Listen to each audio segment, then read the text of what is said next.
नेपाली सामाजिक टेलिसिरियल जीवनको रङ केसरीको एपिसोडमा कथाले निकै भावुक र नयाँ मोड लिएको छ।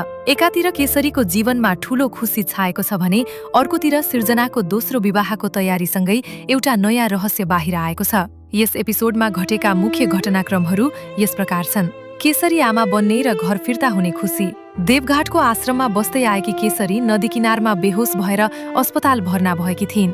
डाक्टरका अनुसार केसरी गर्भवती छिन् र उनी आमा बन्दैछिन्। यो कुरा थाहा पाएपछि बसन्त निकै खुसी हुँदै केसरीलाई लिन अस्पताल पुग्छन् र दुवैजना भावुक हुँदै एकअर्कालाई बधाई दिन्छन्। केसरीलाई आश्रय दिने आमासँग बिदा मागेर उनीहरू आफ्नो गाउँ फर्कने तयारी गर्छन्। सिर्जनाको विवाह र मनोजको स्वार्थी रूप। यता सिर्जनाको मनोजसँग दोस्रो विवाहका लागि फूलमालाको भव्य तयारी भइरहेको हुन्छ।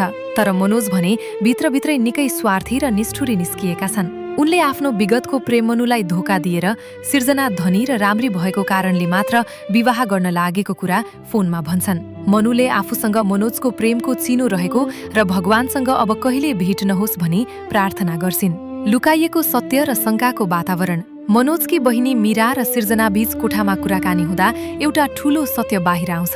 सिर्जनाले आफू सम्बन्ध विच्छेद डिभोर्स गरेर बसेको र यो आफ्नो दोस्रो विवाह भएको कुरा मीरालाई बताउँछिन्। तर अचम्मको कुरा, मनोजले यो कुरा आफ्नो परिवार र आमालाई कतै पनि बताएका हुँदैनन्। सत्य थाहा पाएपछि मीरा र सिर्जना दुवै अर्मलमा पर्छन्। तर मीराले सिर्जनालाई सान्त्वना दिँदै आमाले नारीको पीडा बुझ्ने ढारस दिन्छिन्। धुमधामका साथ फूलमाला सम्पन्न। सबै शङ्का र आन्तरिक असमझदारीका बीच बाहिर पाहुनाहरूको उपस्थितिमा मनोज र सिर्जनाको टिकाटालो तथा फूलमाला कार्यक्रम सफलतापूर्वक सम्पन्न हुन्छ र उनीहरूले एकअर्कालाई माला लगाइदिन्छन्। मनोजले सिर्जनाको डिभोर्स भएको कुरा घरमा नलुकाएको भए के हुन्थ्यो होला र मनुसँगको उसको विगतले सिर्जनाको नयाँ जीवनमा कस्तो असर पार्ला। भिडियो मन परेमा च्यानललाई लाइक र सब्स्क्राइब गर्न नबिर्सिनुहोला। धन्यवाद।